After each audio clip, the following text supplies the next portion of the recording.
Welcome to this week's edition of the Rock and Roll Ghost podcast. This week we have former congressman and radio artist, now has his own podcast called The Social Contract with Joe Walsh.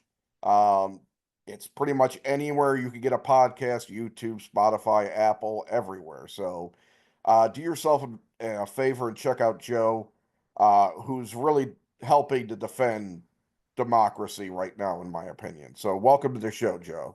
Hey, it's so good to be with you. Thanks for the invite, brother. No problem. There are a couple of things I wanted to get to that are kind of lighter. Um, One is I saw you studied to be an actor at the Lee Strasberg Institute. Wow. That's How, so how, I mean, I'm just trying to think of like the rest of your life and then acting. so that's so cool because no one's referred to that in so long. Yeah, I interrupted my collegiate career because I thought I wanted to get on the stage. So I got into the Strasberg Institute in New York and then LA, studied acting for a while. I guess I was too lazy, and then I had a baby right away, so I moved back to Chicago and got practical. But yeah, I dabbled into acting for a little bit, long time ago. Yeah, yeah. What was like the most important thing you learned from the Strasberg Institute?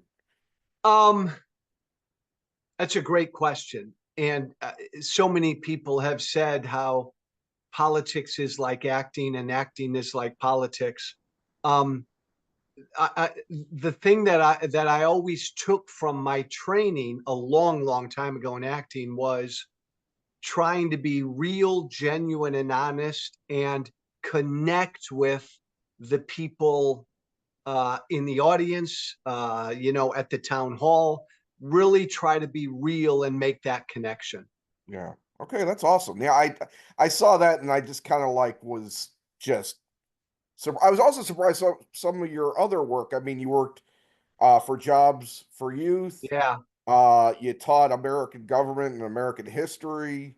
And I guess to get into our conversation, you also did something that almost no Republican really does anymore. You held 363 town halls in your 2 year term, right? 2 years.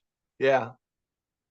Look, Let's start there. What the hell is everybody's problem with doing these when you could do 363, which was a whole year's worth of town halls? so and that's the thing I'm most proud about my time in Congress, because I was a pretty controversial dude and I said a bunch of shit, but I always believed that I worked for the people in my district, even the people who didn't like me or didn't vote for me. So I said it's my job to go home every weekend and hold multiple town halls and let any one of my constituents get in front of me Yeah, and get in my face and ask me whatever they wanted to ask. I thought that's the most important thing a representative could do. Um, these Republicans today, well, first of all, my former party has become a cult. And so they are just all right serving Donald Trump.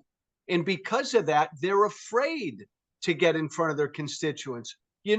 I got elected in 2010. That was the Tea Party wave. And that's when the Democrats passed Obamacare. And that wasn't popular back then. So back then, Democratic representatives were afraid to hold town halls, and we Republicans held that against them. yeah, The Democrats need to be doing that to these Republicans now. yeah, yeah. There's some doing it, but I don't understand. I am at a loss. Until this year I never called myself a liberal because my grandfather was a World War II vet. He was a lifelong Republican. My mother and I constantly go back and forth, like, what would he say about his party and the times we're living in right now, especially because he fought Nazis. It disturbs me that the great generation is now pretty much gone. So now there's no one to tell these people the reality that they would hear. I feel like, and I say this every time I go on TV or anytime I go anywhere, like, I don't think most people understand the moment right now and are Yeah. meeting the moment. The very thing our founders feared is in the White House. We have only two major political parties. My former party, the Republican Party, is utterly authoritarian. It is an anti-democracy party. Yeah. And yet the other party, the Democratic Party, when we so desperately need an opposition party, just doesn't seem to be rising to the moment. It's so crazy and backwards to me that even like a former Tea Party guy like me has thought about becoming a Democrat, if Yeah. only to help teach the Democrats how to fucking fight. Yeah. Yeah. Yeah, and that's the thing, particularly about you, that once I found you on Blue Sky and I had seen that you'd kind of, changed the color of your wings. You know, I'm a huge supporter of Rick Wilson and the Lincoln Project, and Rick's been on the show a couple times, and that's I want to talk to fighters. You know what I mean? When I can, um, and I don't, I And have, you know what? You know what? yeah, I don't you and my politics may differ. I don't even give a damn if it's a far left fighter yeah, or a centrist fighter. right, just I just fighters. want a fighter. Right. Yeah, no, I get it. Yeah, and I mean, I don't want to come up with a theory, but it's like, I think you might know more than anyone how compromised some people in politics can be. Um, and I don't know if it's been like they were given something like we got this on you. I mean, I think we all suspect that somebody has something on Lindsey Graham, because to Yeah. go from to go from John McCain's best friend to this is insanity.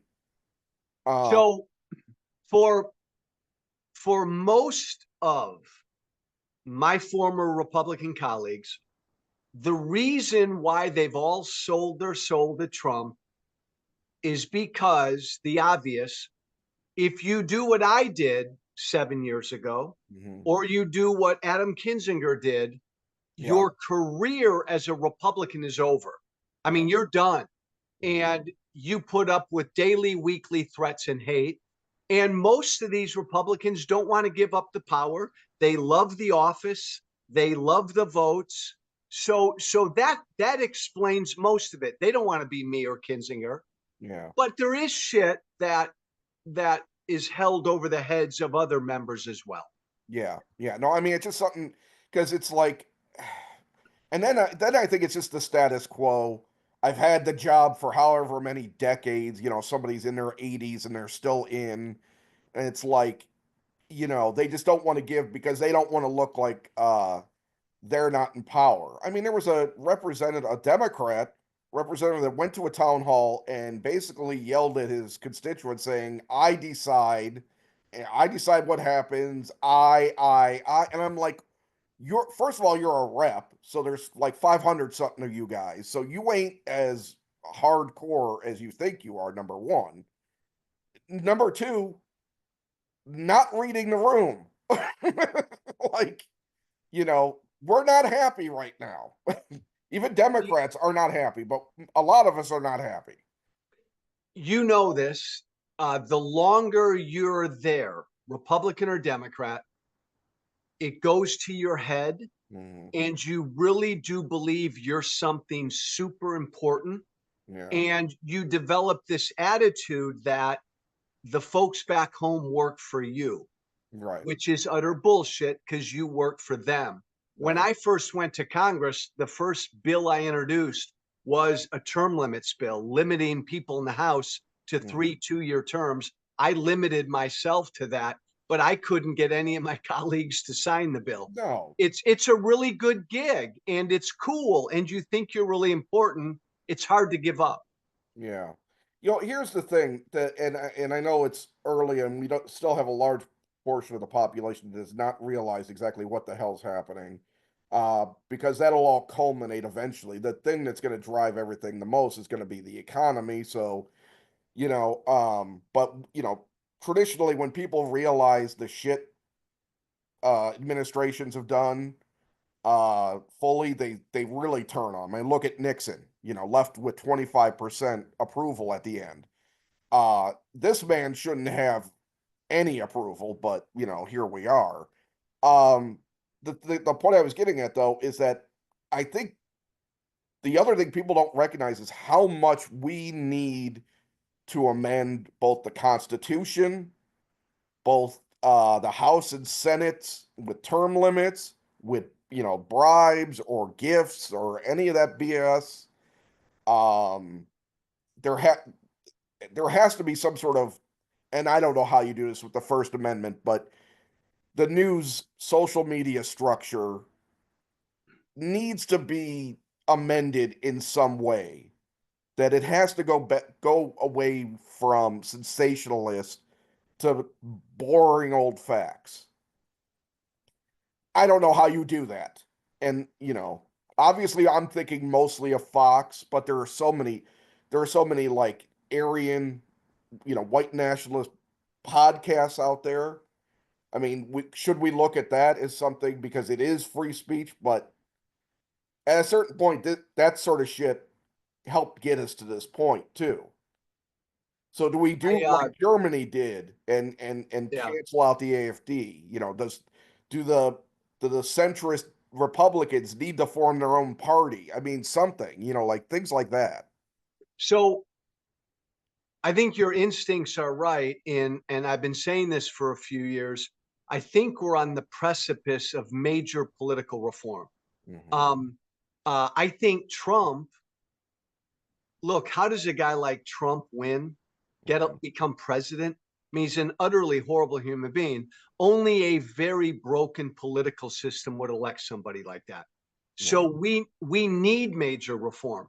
The difficulty is, like I've been preaching for a third or a fourth party for years now, but you've got to balance all of that with the immediate threat in front of us, which is a fucking tyrant in the White House. Yeah. But you're right. Look, I'm still a limited government libertarian conservative.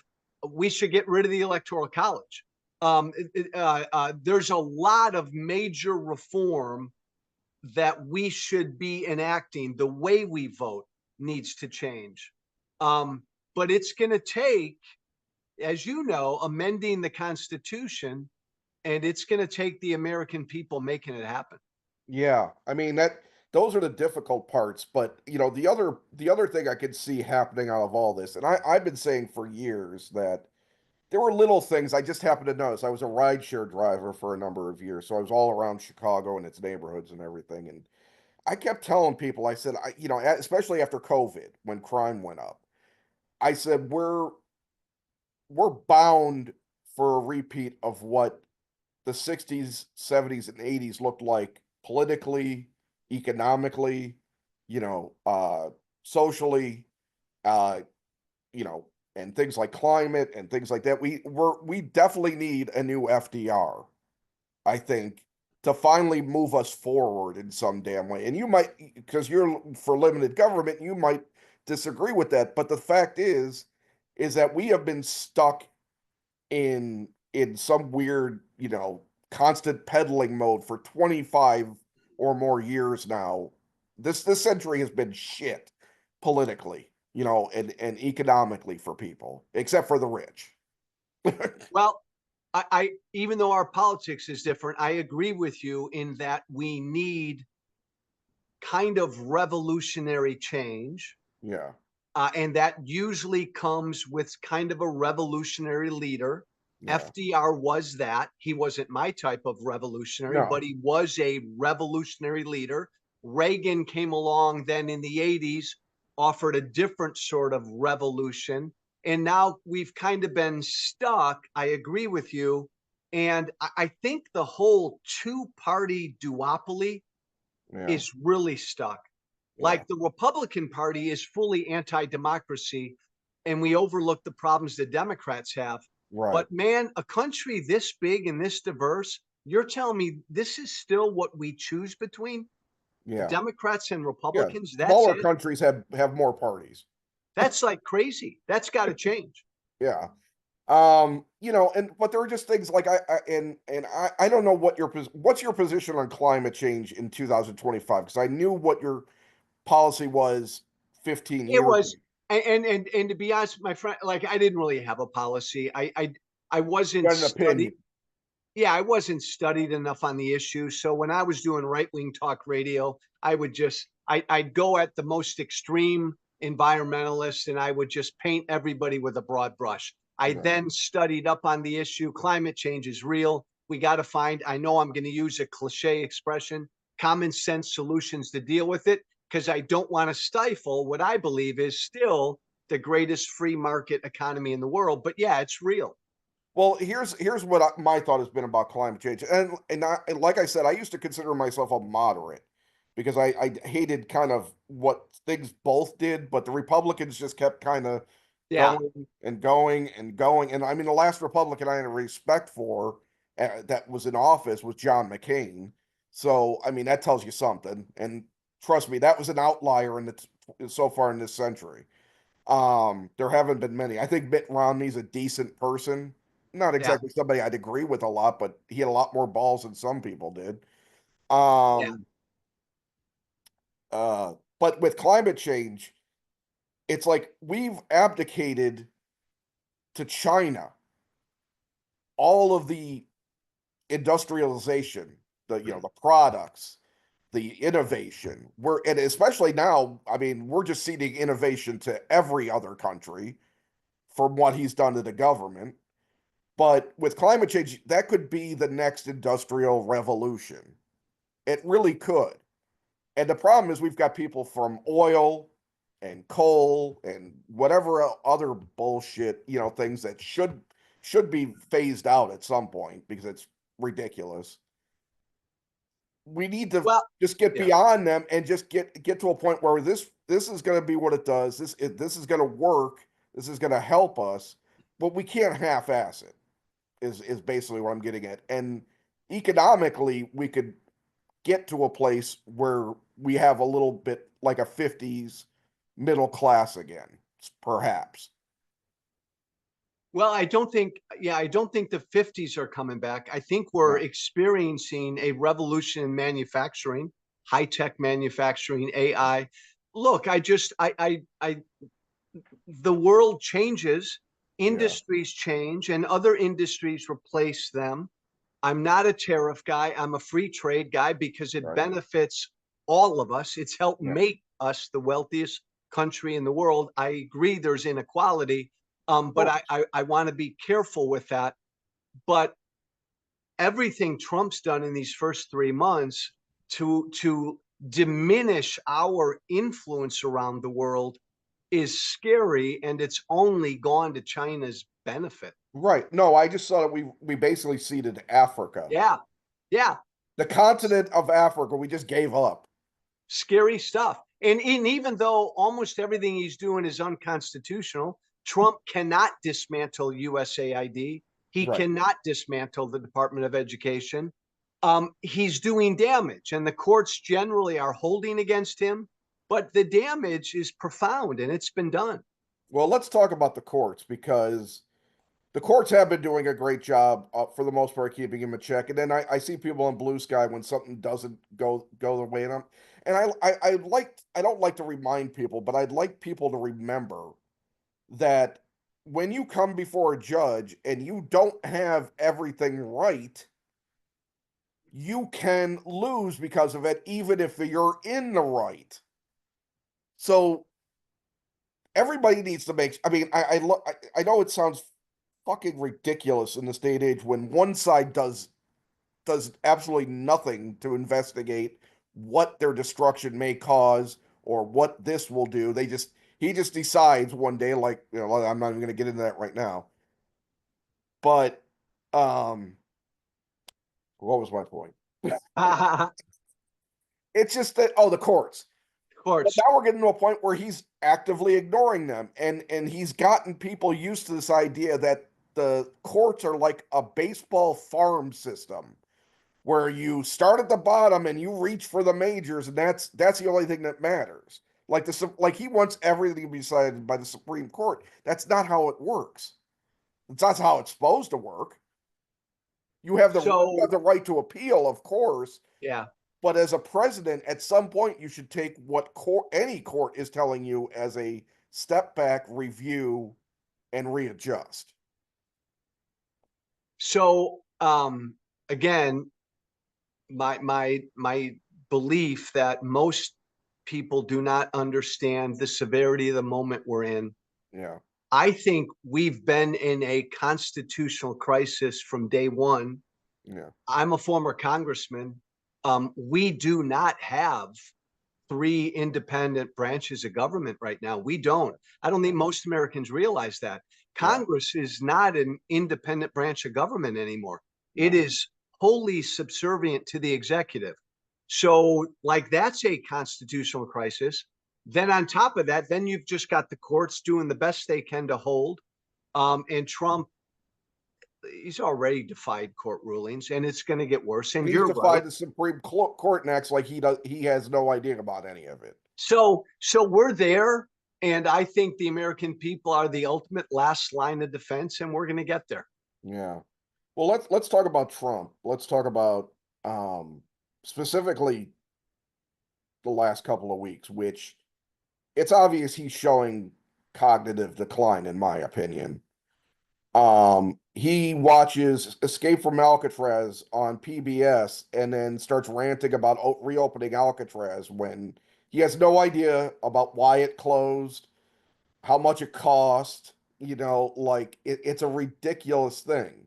He is stuck, and maybe this is part of whatever his cognitive decline may be. He is stuck in a period of time.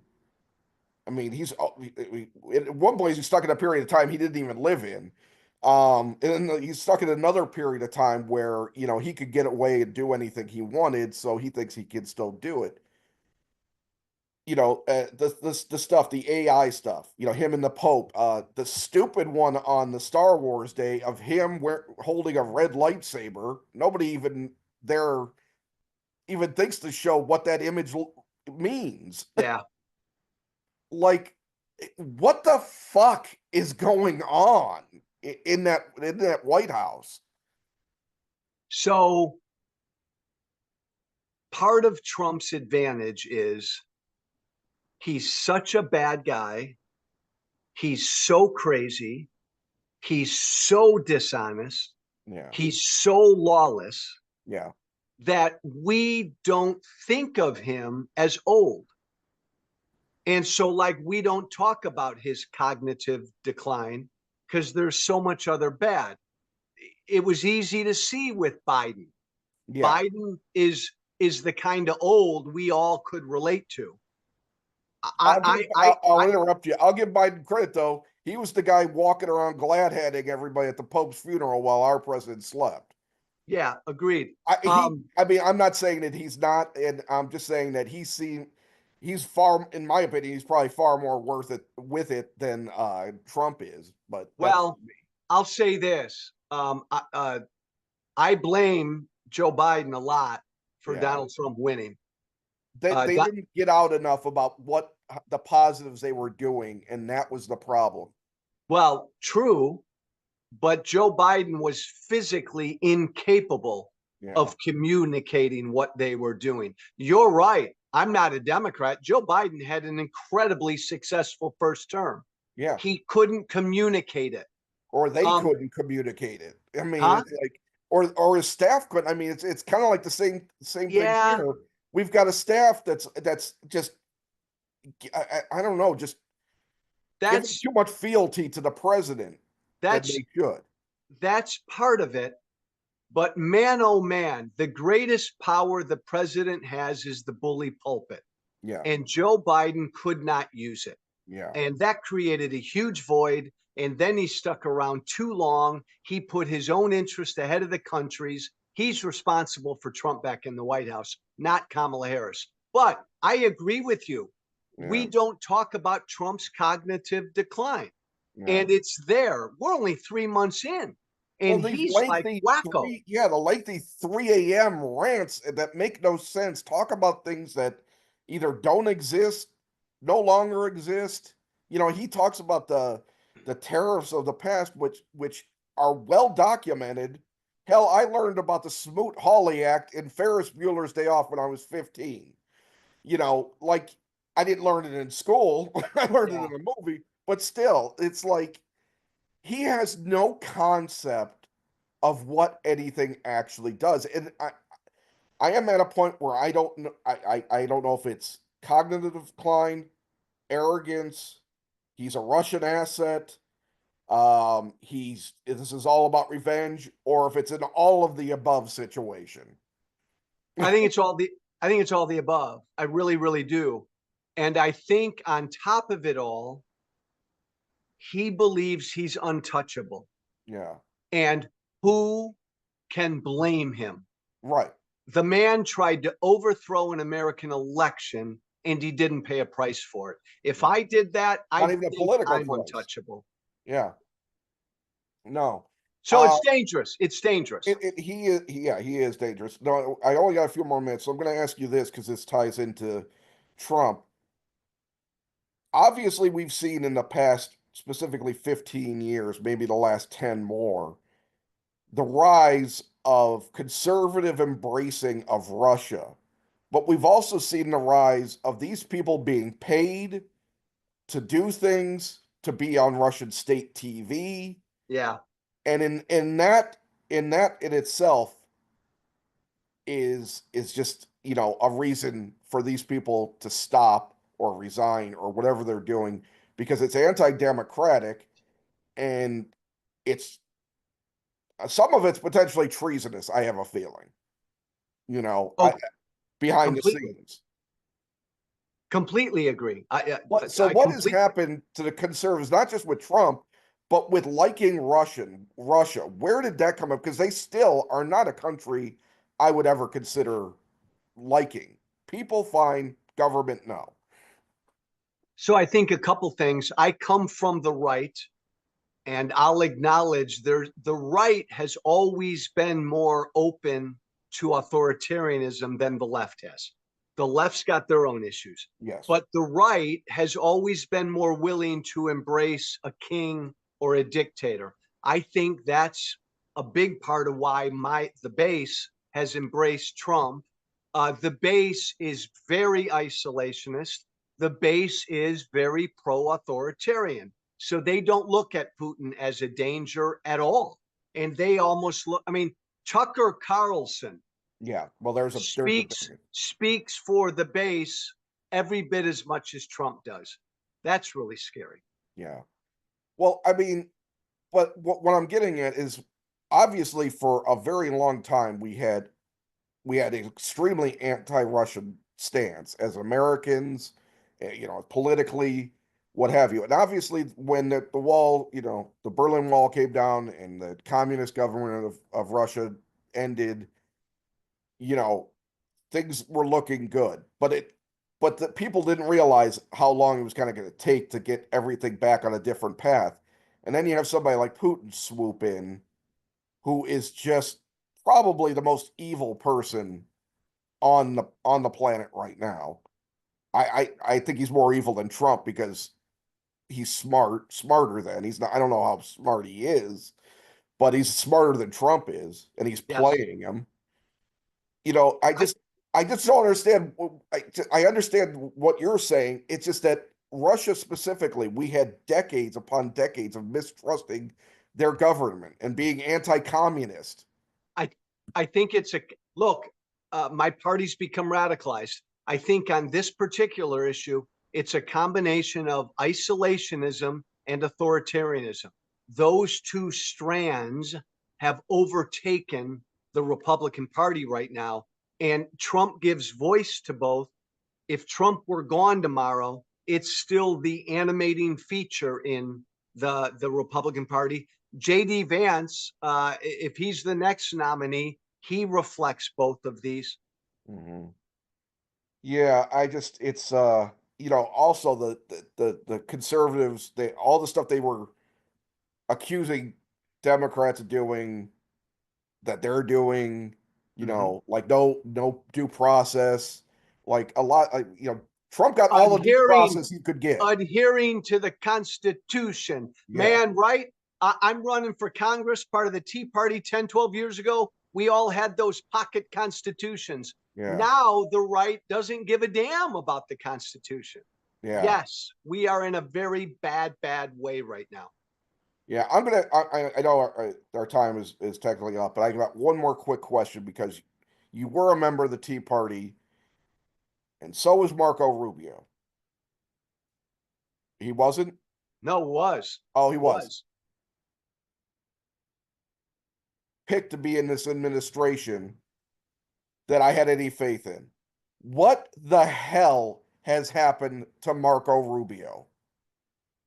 Trump was right when he called him 8-9 years ago, little Marco. Look, it's with Marco, it's this. He sold his soul. Why did he sell his soul? To be near power, to stay relevant. And Marco Rubio, who is still a young man, wants to be president one day. It's why Mike Pence sold his soul 5 years ago. Mike Pence couldn't stand Trump, but Mike Pence said, I'm going to suck it up 4 years and then I'll be president. And then January 6th happened. Marco Rubio believes he will be the Republican nominee for president. So he sold his soul to do that. And I'll just tell you, Trump came out yesterday and said, he was asked, like, who are your heir apparents? And the only two names he mentioned were J.D. Vance and Marco Rubio. So, yeah, Really? Rubio sold his soul to become president. Wow. Well, with that, I want to thank you, Joe. The social contract is out there. I hope we can talk again at some point. Anytime. You're from Chicago, anytime. It's been a real pleasure talking to you. Good luck with everything, and as will I, keep fighting. Thank you, my brother. You as well. Thank you. Thanks. All right, take care.